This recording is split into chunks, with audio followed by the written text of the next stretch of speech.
ಕನ್ನಾರಿ ಗ್ರಾಮದಲ್ಲಿ ಅಕ್ರಮ ಮದ್ಯ ಮಾರಾಟ ವಿರೋಧಿಸಿ ಅಬಕಾರಿ ಅಧಿಕಾರಿಗಳಿಗೆ ಮನವಿ.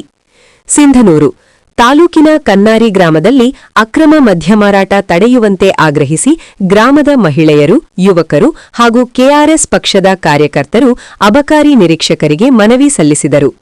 ಮನವಿ ಕಾರ್ಯಕ್ರಮದಲ್ಲಿ ಮಾತನಾಡಿದ ಕೆಆರ್ಎಸ್ ಪಕ್ಷದ ಮುಖಂಡ ನಿರುಪಾದಿ ಕೆ ಗೋಮರ್ಸಿಯವರು, ಗ್ರಾಮದಲ್ಲಿ ಕೆಲವರು ಯಾವುದೇ ಪರವಾನಗಿ ಇಲ್ಲದೆ ಸಾರ್ವಜನಿಕ ಸ್ಥಳಗಳು ಹಾಗೂ ವಸತಿ ಪ್ರದೇಶಗಳ ಬಳಿ ಅಕ್ರಮವಾಗಿ ಮದ್ಯ ಮಾರಾಟ ನಡೆಸುತ್ತಿದ್ದಾರೆ ಎಂದು ಆರೋಪಿಸಿದರು.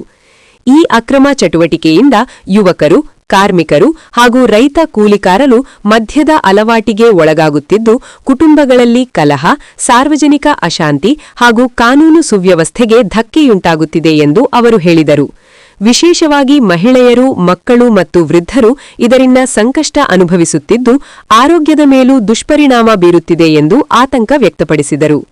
ಗ್ರಾಮದ ಅಂಗಡಿಗಳು, ಕಿರಾಣಿ ಅಂಗಡಿಗಳು ಹಾಗೂ ಮನೆಗಳಲ್ಲಿಯೂ ಅಕ್ರಮವಾಗಿ ಮದ್ಯ ಮಾರಾಟ ನಡೆಯುತ್ತಿದ್ದು, ಇದು ಸರ್ಕಾರದ ನಿಯಮಗಳಿಗೆ ವಿರುದ್ಧವಾಗಿದೆ.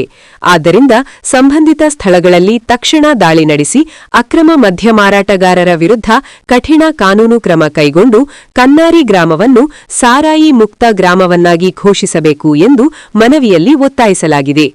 ಈ ಸಂದರ್ಭದಲ್ಲಿ ಮದ್ಯ ನಿಷೇಧ ಆಂದೋಲನದ ಮುಖ್ಯಸ್ಥೆ ಶ್ರೀಮತಿ ವಿರೂಪಮ್ಮ ಉದ್ಭಳ, ಮರಿಯಮ್ಮ, ಇಂದಿರಮ್ಮ, ಶಿವಮ್ಮ, ಈರಮ್ಮ, ರೆಡ್ಡಪ್ಪ ಸೇರಿದಂತೆ ಗ್ರಾಮದ ಹಲವಾರು ಮಹಿಳೆಯರು ಹಾಗೂ ಮುಖಂಡರು ಉಪಸ್ಥಿತರಿದ್ದರು.